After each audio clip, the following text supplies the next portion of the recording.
All right, a lot of people out on the West Coast going to be looking for Dallas catching 3.5 or 4 in Santa Clara against San Francisco with a total at 46. Pete, I'll start with you because you like Dallas catching the points. I'm curious, would you have taken Dallas before Super Wildcard Weekend, before Monday night, seeing how well they played against Tampa Bay, or is there something there against the Bucks that leads you into this pick, maybe catching the 3.5? Now, let me say, I think the Cowboys are going to win this game outright. I really do.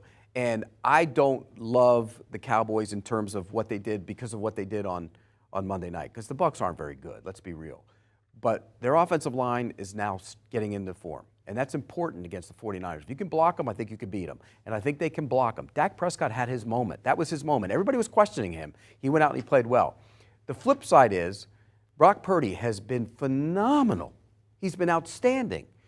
He beat Seattle twice. Their points allowed, they're in the high 20s. He beat the Vegas Raiders, they're in the 30s. He beat Arizona, they're 31. The only defense that he's really beat that was any good was Washington, and they were 7th, and they were at home. So I think this is a real challenge for him. I think it's a real challenge for their offensive line. I love the way Kyle Shanahan calls plays. He makes it easy on the quarterback.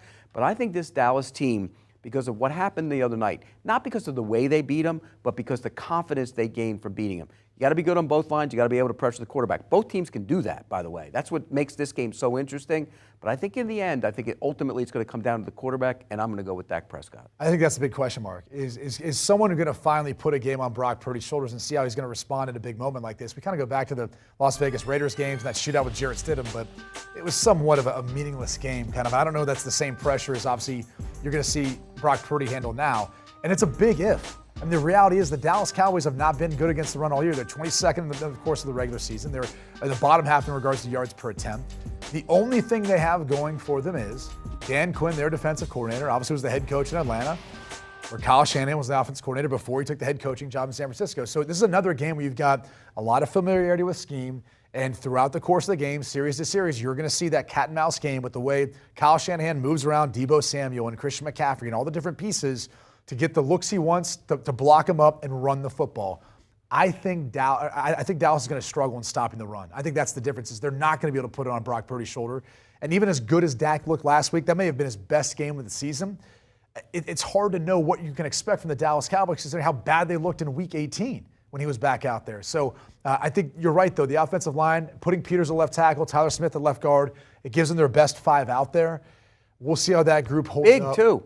Big and powerful. It's a big group, but you've also got a defensive front for the San Francisco 49ers that is aggressive, penetrating, and it can be tough. Hankins being back is big for them on that defensive line. He's good against the run. They're better when he's in the lineup, and I think that's going to factor in here. And again, look, if you look at the 49ers and the way they run the football, though, that's a team that likes to kind of get out on the edges. I get it, but if you get immediate penetration in the middle, that kind of gets those Deebo pullers. And Christian that gets those pullers. They can't get outside. Well, the problem is the lack of size and being able to set an edge. And that's what you're going to see, the CD gaps on the outside. You're going to see Kyle Shanahan attack those and how they play them with their run support, whether that's a safety, backer, whoever. If they can't set an edge, it's going to be a long day for the Dallas Cowboys. Purdy. It all comes down to Brock Purdy. If he beats you, he deserves all the credit in the world. Last thing I'll say is, I hope it doesn't come down to a kick for Dallas. Look, and I've got a lot of respect for Maher. He's had a great year. It was a bad game. We'll see how he recovers in this one. That's a storyline to keep an eye on. Go for 2.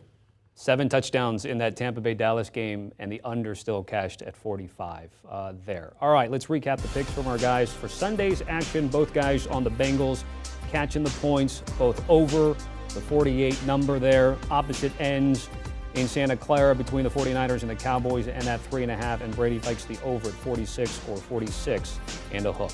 Do you want a sports network that delivers everything that matters about the game? The highlights, the picks, the instant analysis, no yelling, no fake debates, no politics. Hit the subscribe button and never miss a moment.